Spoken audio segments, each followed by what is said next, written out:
Welcome, and thank you for tuning in. You're listening to the Beyond 50 radio program.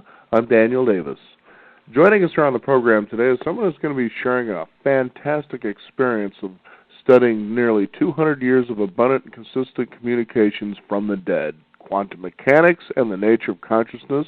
And she'll also be sharing with us what she has learned about what actually is going on in the enjoyable and easily understood trilogy of the Afterlife. Her book is The Fun of Growing Forever. I'd like to welcome to the Beyond 50 radio program today our guest, Roberta Grimes. Roberta, thank you for joining us here on the program today. Hi, Daniel. I'm so glad to be here. Now, it's interesting when we talk about the afterlife because we all seem to really be concerned about what happens after we have this life, and really what is the purpose we're here for in the first place. And it seems that through the studies that you've had that you've actually come to some conclusions that we really all should come to understand. Oh, yes. The first thing people need to understand is we can now demonstrate that human minds are eternal. You never began, you never will end.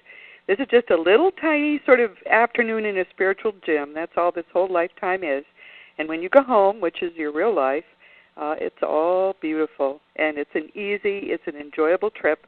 And you may come back or you may not, but it's much more fun to be there than it is here. Now, were there some answers as you were inquiring into all this that you found surprising?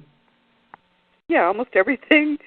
Because, I mean, I've been doing this for decades, and we come to, let's say 30, 40 years ago, we were coming to this from a position of fear, right? Everyone's scared to die, and no one knows for sure. You kind of hope.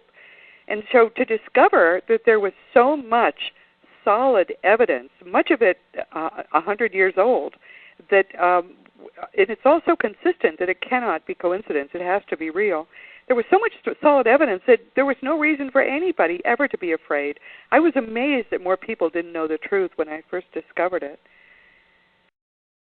Now, just to let our listeners know, you're a business attorney.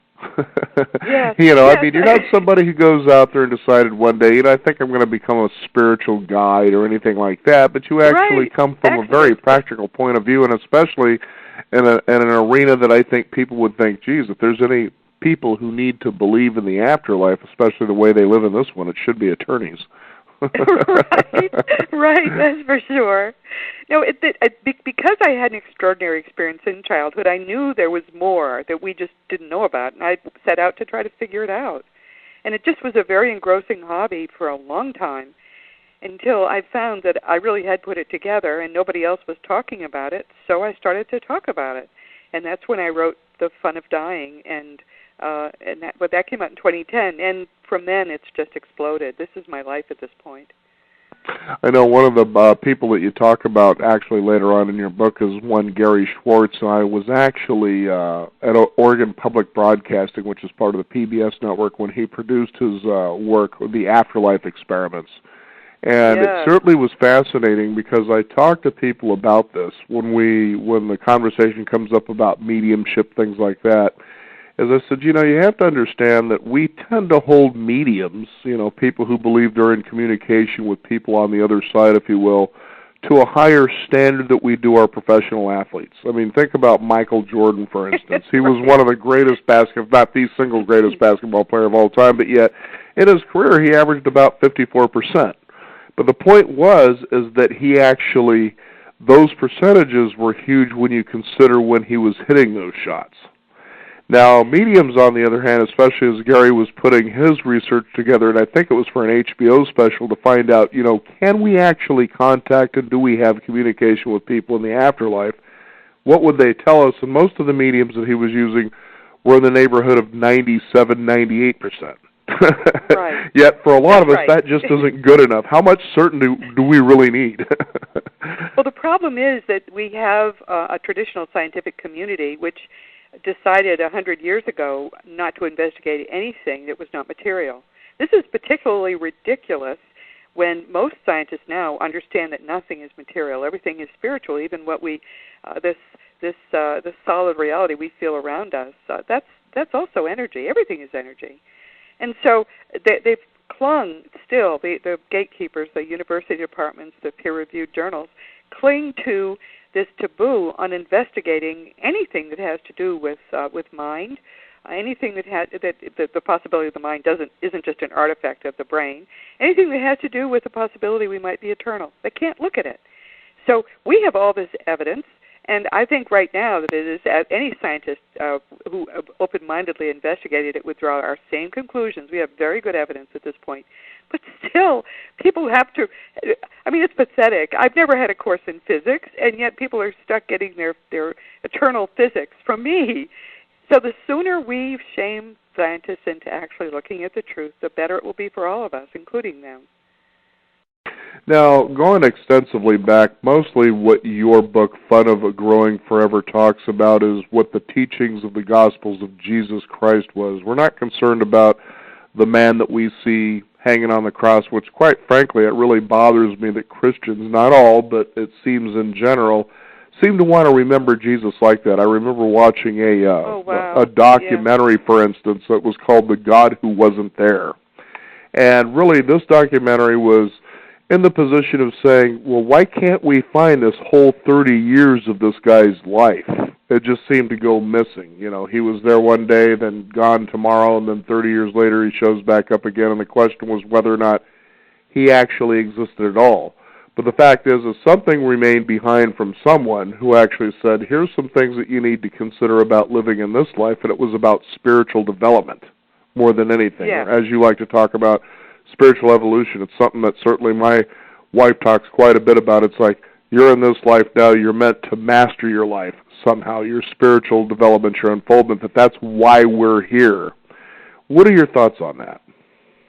Well, here's the thing. You asked earlier, what's the meaning and purpose of life? Well, the dead consistently tell us what it is. We're here to grow spiritually. The universe exists as a place for us to basically stretch and strengthen our spiritual muscles.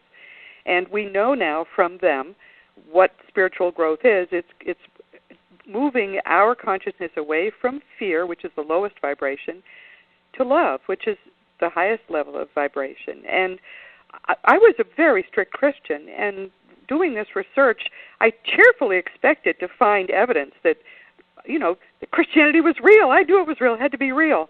But by the time I was in my early 50s, I had to give up. Nothing I believed as a Christian was true. But the good news was that when you take just the Gospels, Matthew, Mark, Luke, and John, and you look at the teachings of Jesus, he told us things 2,000 years ago about God, reality, death, the afterlife, and the meaning and purpose of our lives we could not have confirmed until the 20th century. So we know Jesus is real. We can prove it. We can demonstrate it. And what he taught is the easiest method for raising your spiritual vibration that exists. I mean, many people think you've got to, get a guru, chant, meditate, do yoga, do all of these Eastern practices, which also will help you raise your spiritual vibration. You can do all that, or you can just do what Jesus said, and within months, you're transformed. It only takes months. So the Fun of Living Forever is basically a handbook to the easiest way. You're here to get it done. You may as well get it done quickly and easily. And it's permanent. It never goes back to the way you were. Now, I'm curious, Roberta, why is it Earth that we're trying to exercise or develop our spiritual muscle, if you will? Why here? Well, because it's just like going to the gym. We live our lives, and we'd all like to be buff, and we'd all like to be strong. But, if you lie around on the couch watching TV, you're not going to exercise your physical muscles at all. So the same is true with where we eternally are. Everything is perfect. There's perfect love around us. It's like lying around on a spiritual couch. So we make a decision that we're going to go to the gym, and we strip down. Just as you do go into the gym, you strip down to the T-shirt and shorts. Coming here, you strip down to about 10%, we estimate, of your eternal mind, which is vast, which is extraordinarily. And you come here with a lesson plan, just as you'd go to the gym with a plan to get on certain machines and strengthen those muscles. Well, you come here planning to have these bad things happen to you. They're opportunities for spiritual growth. That's all that's going on. The universe is no more important than that. It's just a spiritual gym. And it's full, by the way, of inhabited planets. We have no idea how many there are, but they're all the consciousness of all those beings on all those planets is all the same consciousness. They're all part of us. Now, when it comes to what you talk about in your book, I find it something that should be enlightening for people to kind of come to understand who may be thinking this way, is that you talk about how religion kind of becomes the middleman, the gatekeeper of the path to God, if you will. And I've kind of had that feeling for a long time. Why do I need to go to somebody who thinks they know more than me about what it means to be alive? Why do I need to question my own perceptions about reality when we're all put here, if you will? We all have a soul, and the soul allegedly is here in its perfection because it's created. We're the co-creators, so to speak. We're made in the likeness of God. Why do I need somebody who thinks they're more of an authority to get me there or tell me how I am doing when it comes to that journey? And you came to those same kind of conclusions yourself, haven't you? Yes. I mean, here's the problem. We now know that we're here to raise our spiritual vibration away from fear and toward love. There is no religion, and Christianity is certainly no exception to this rule. No religion is based in love. They're all based in fear. Christianity is based in fear of God, fear of hell, fear of the devil, fear of making a mistake, fear of guessing wrong. There are 40,000 odd denominations of Christianity. What if I pick the wrong one? Will I go to hell then? Christianity is full of fear. Therefore, I'll go beyond saying, we don't need a gatekeeper. I'll say to be a traditional adherent of any modern religion is an absolute bar to growing spiritually. You can't do it that way because you're going in the wrong direction. You're going down. You're not going up. Now, when it comes to the teachings of Jesus, share with our listeners what you consider to be the ones they should be paying attention to. There really are. He taught the same basic lessons a trillion times in a trillion different ways. I mean, we have some of those ways preserved, but I'm sure he said it many other ways too. We are here to learn to love perfectly. Love the Lord your God with all your heart, soul, and mind. Love your neighbor as yourself. In that consists all the law and the prophets. And when he said in that consists all law and the prophets, basically he was throwing away the Old Testament. Forget those rules, just love. That's the greatest commandment, but in order to get there, we must forgive. So he's put a lot of effort into trying to help us understand how essential forgiveness is. Forgiveness is the hard lesson. Love is the easy one because naturally perfect love is who we are. It's just that we've forgotten that. And all we have to do in order to get back there is remove our awareness, our lack of awareness to love's presence. Once we're aware again of love, we naturally rise. But forgiveness is not easy because we think we've got to forgive every little foolish thing. And the more we try, the harder it is. I couldn't do it. But what I found is there are ways to retrain your mind.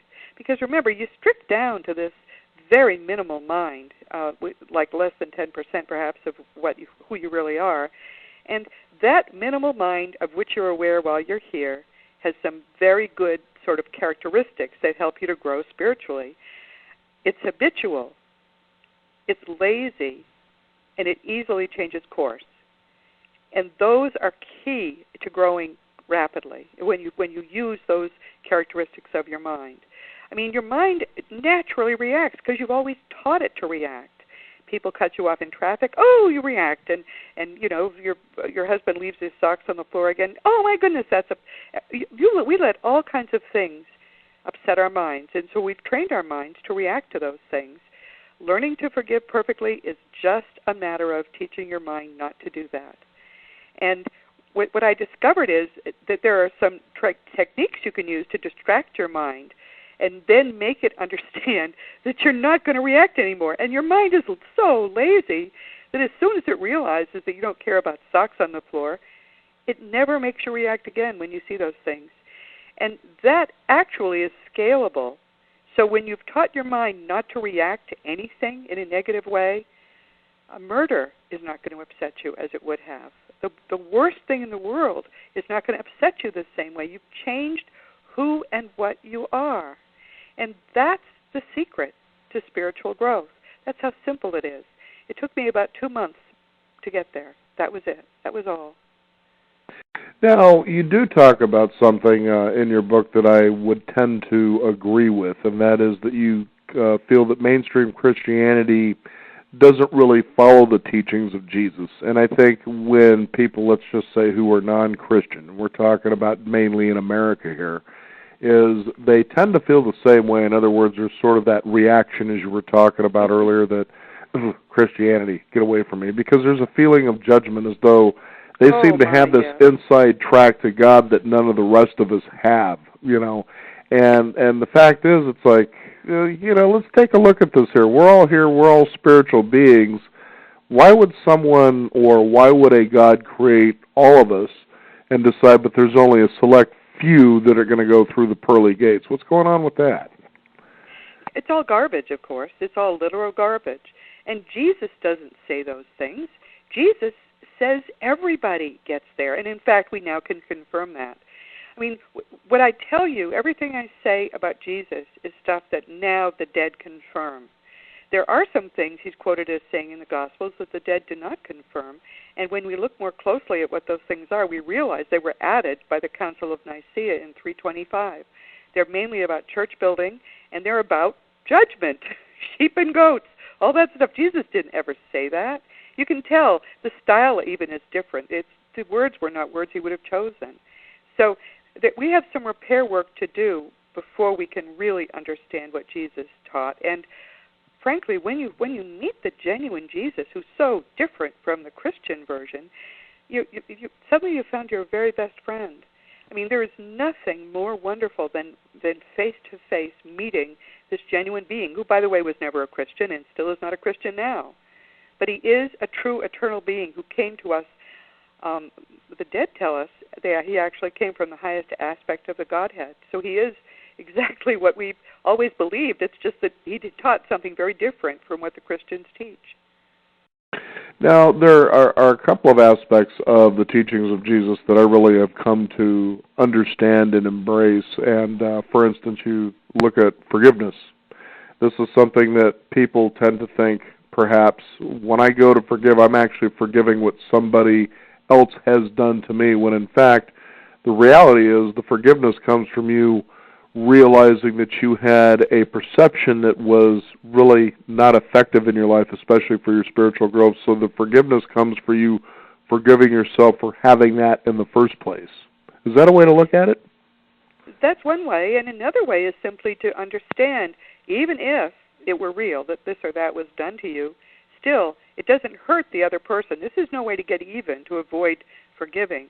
Forgiveness is always the gift you give to yourself, because whatever the people that have harmed you don't care whether you forgive or not. Maybe they laugh about it. But when you forgive them and forgive everything, including yourself, you empower yourself spiritually in ways that are really hard to grasp. They're so tremendous. So, yes, perception is reality, as you say, and therefore we've got to, if we change what we perceive, we'll change the reality that we think we're perceiving. But at its bottom is the fact that you are a powerful, eternal being. Your mind is eternal. To take care of your mind, to not put violent entertainments into it, to not harbor negative feelings about anyone, that's only common sense when you're always going to be in that mind. It becomes very precious to you to have that haven. And that's part of what forgiveness does for you. It turns it back into the haven it's meant to be. I think what people will find surprising in your book, The Fun of Growing Forever, is that also you bring in the world of quantum science. And I really was entertained by that because of the idea, when you think of it out there in the ethers, especially when it comes to quantum science, that it all is sort of out there floating around until you begin drawing attention to a specific thing, an intention, if you will. And just as you were talking about there, that if you tend to be in a position in life where you're feeling people are creating situations outside of you that cause you to feel victimized, you might want to take a look at your thinking. Exactly right. That's exactly right. And it is funny to be talking about quantum mechanics when we're talking about spiritual matters, but this is not an idea that originated with any of us. Max Planck got the 1918 Nobel Prize as the father of quantum mechanics. And he said that matter comes from consciousness. He said consciousness is all that exists. We can't get behind consciousness. Everything we postulate as real requires consciousness. That's all there is. He said that, and he said it like 80 years ago. And everyone reveres Max Planck in the scientific community, but they don't like what he said, so they ignore that part. But we got interested in it, we who researched the afterlife, because the physics that was reported by the people we used to think were dead is so different from what we experience. For example, you can travel anywhere instantly. There's no space. There's no time in the way that we think of time at all. In fact, since it doesn't exist, we're told that we're living many lives and history is happening big time, but it's all happening at the same time, which is hard to get your mind around when you live here and you're looking at the clock. But apparently there is no clock in reality. So all these things kind of were weird, and even the fact that they communicate by mind, and it was all strange. But then when we started to get good quantum physics for dummies books early in the 21st century, within a few years of after the year 2000, suddenly it all made sense, because those people who were telling us in simple terms what the premises are and what the consequences are of quantum mechanics, they were talking about the physics that these people are telling us they live with. So it all made sense. And the fact that the quantum physicists, and it isn't just Planck, I mean, even Einstein said some things which make us realize he understood what was going on, even though everyone says he was an atheist. Not at all. He was an atheist in that he didn't believe in the Christian God, but, you shouldn't believe in the Christian God because that God's not real. God's much greater than Christians ever have imagined. I wonder but there we have it. I mean, isn't it easy? In the end, it's really easy. It's really simple. Mm-hmm. This is not complicated. No, I agree with you, Roberta. I was going to ask you, when you were out and you're lecturing, how Christians actually respond to that ideal that you just presented. Well, they don't come to my engagements at all. Just like, she's nonsense, blasphemous, let's have her burned at the stake kind of a thing? Or they're ignoring this, just as the scientists are. I mean, this is the conundrum you and I are in. Our two most trusted institutions in this country, Christianity and mainstream science, are both wrong. They're both belief systems which turn out to be an error. And there is plenty of truth that we can come up with and investigate and put together, and we can assemble what reality is now. Neither of them wants to know about it because they're too involved with their belief systems, even though there's good news for both of them in what's true. I mean, what better news than that Jesus is real, actually is part of God, and knows what he's talking about? That should be good news. They don't want to hear it. The reason they don't want to hear it, I think, is that it's too easy now to be a Christian. Just accept Jesus as your personal Savior, and you've got a ticket to wherever you need to go. It's a get-out-of-hell-free card. It doesn't exist, though. We came here to learn and to grow, and Jesus said that, but you don't have to pay attention to what he said because you got the card, right? That get-out-of-hell-free card that doesn't exist. That's why they don't like this. It's too difficult to think about having to do anything for Jesus. I completely agree with you there, because it seems that, well, I'm Christian now. Okay, well, does that absolve you from the work that it takes to spiritually develop? No, they don't even think about spiritual development. It's all mechanical.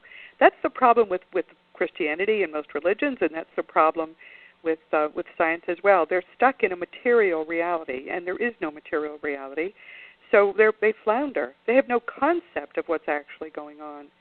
But fortunately, the dead have been very able to tell us what's going on, and it's much better than anything anyone has possibly imagined. Now, one of the things that you also talk about in your book, and I think this is one of the primary rules or lessons people should get in the habit of having, because it really makes you become aware of just how much abundance we have in our life without having to actually literally almost seemingly kill ourselves trying to chase it, is that of gratitude. Tell us why that's important. Well, Jesus doesn't say much about gratitude. I would argue, though, that it's implicit in everything he says in the Gospels. But what I quickly discovered is that we sort of, because we have no idea what's going on, we've sort of trashed our minds with all kinds of bitternesses and negativities that don't quite need forgiveness so much as they need cleansing. And gratitude is how we do that. It's sort of the way you prepare the ground to grow spiritually. And what I found is that if you keep a gratitude journal for a month or two, it just elevates your whole demeanor, your whole feeling. It sort of clears out all that garbage. Yes, some bad thing just happened, but here's why you're grateful for it. Or just it's a different way of looking at reality that makes spiritual growth much easier. And that's why I strongly recommend people begin with learning to be grateful. It's a wonderful read for people out there who want to kind of, realize that it's really their responsibility to make that choice to decide how they want to grow spiritually. What do you think is the ultimate level of spiritual maturation, if you will? We have no idea, because the highest level being with whom I've ever been in personal contact is at the very top of what we call level 6, almost at the source.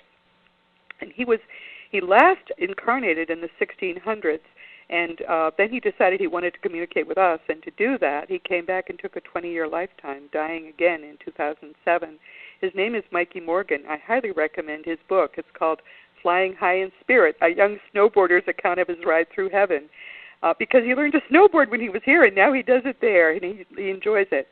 But he's an extraordinarily advanced being, and the things he tells us make us understand that he feels he's not nearly matured enough. He tells us, we used to think there was a ceiling. You rejoin the source. We called it even the second death. He says, no, it goes on forever. We become ever more spiritually powerful, ever more spiritually perfect. It's eternal, that growth. And to me, that's exciting. There's no ceiling. And spiritual growth basically makes you happier and happier the more of it you do. And you stop incarnating, usually we're told, around the end of level 5, near the top there, because we begin to be able to grow spiritually just by being there and helping others there, being teachers, or doing what Mikey did. What Mikey did, incidentally, elevated him tremendously, my personal guide tells me. So it's worth doing. Little tip, if you're there and you want to come back and help on Earth, apparently they give you real brownie points for that. But it goes on forever. Well, I would consider those to be brownie points. I'm actually thinking of are you familiar with the movie Defending Your Life? I've heard of it, but one of the consequences of my doing this work is that I can't deal with anything which is fictional about this field that I study, because then I won't remember, now, did I see that in a movie or did I actually learn that? And so I can't. It's one of the things I can't do. Sorry, I wish I could. Yeah, it's interesting. I'm reminded of a scene in there where it's basically Albert Brooks. He dies. He goes up to a place called Judgment City where they spend time reviewing 9 specific days of his life to find out if he's spiritually mature enough to move on, or if not, you go back to Earth. It's just that simple. And it said that people, tend to spend a lot of time on Earth dealing with fear, Yeah. And so he becomes concerned, well, have I been to Earth before? And he says, yes, you've been to Earth before. Well, how many times? He figures, something like 7 times or something like that. He says, that a lot? No. I've known people who have been to Earth hundreds of times, although I wouldn't want to get to know any of them. Well, it turns out to be the case that we do come back many times. My primary guide tells me we've shared 17 lifetimes, and that's just, with one other person. I'm sure there's many other people I've shared lifetimes with. But one point I would make is, do you see how mechanical that is? That process that's described? Mm-hmm. Nothing about this is mechanical. We do go through a life review. We effectively, and usually oddly, from the end of it to the beginning of it, we review our entire life, specifically reliving all the emotions we had made other people feel. So if you've done good things for people, it's going to be a happy experience. But we've all had times when we hurt feelings or when we did something negative. You can't resist that. You get to feel all those experiences that you had other people feel. And then you have to forgive them and forgive yourself. And the experience really has been, the people who have gone through this tell us that the experience is really a bad one, because you know what you meant to do. You were going to ace this lifetime with the deaths of children and all the bad things you planned in. This was going to be really great, and then you see how many times you fell down. But you forgive yourself, and then you move on. But coming back to Earth seems virtually always to be our choice. It's just that when we're there, we know there's so much more we could do and see and feel and be if only we could grow spiritually from where we are. And we hunger for it, just as put together every craving in your life and imagine how much that craving is, and thousands of times that craving is what you start to have for spiritual growth. So you come back. You assume you're never going to want to because it's so much better there, but you do come back. Well, I know that people will actually find this to be very eye-opening, especially, with your thoughts on religion and how, as you say, it likes to get in between things. We really don't need that to have ourselves in the way. We know what we need to do. I think we feel instinctive about what we need to do for our spiritual journey. What would you like to most leave our listeners with today for them to kind of get started on that path and become more aware? The most important thing for you to understand is that you are a powerful, eternal being. That's who and what you are. You never began, you never will end. And what you experience as human consciousness is the only thing that exists. You don't experience it at the highest level because you only have access to a small amount of it when you're here. But you are part of what we think of as God. God is the only thing that exists, and God is far more wonderful than anything any religion has ever told you. So it's all good news. And you don't have any need to worry about investigating it because everything you learn is better and better. It's all good news. And my website is robertagrimes.com. There's a contact block there if you want to contact me. I always answer messages. I also do a podcast called Seek Reality with Roberta Grimes, so you can find that too. So I'm happy to help anyone who wants to start on this journey because, as I say, it's the most fun there is. Well, you've certainly brought a very encouraging message for all of our listeners here today, Roberta, and I want to thank you for taking the time to be on our program today. It's been a pleasure. Well, thank you for having me here. It's been fun talking with you. You ask great questions. Well, it's what it is when you keep coming back here spiritually, life after life after life. Yes, that's right, exactly. Roberta, thank you so much again for being on the program today. And your website is robertagrimes.com, correct? Yes, it is. Thank you so much. You bet. We want to thank you, the listeners out there, for tuning in. You can also discover more. Visit us at beyond50radio.com. That is the number 50. We encourage you to sign up for our weekly e-newsletter and stay up to date with what's going on in the world of Beyond 50 as well as upcoming programs. I'm Daniel Davis. Thank you for tuning in. This is the Beyond 50 radio program, and remember, live your day past halfway.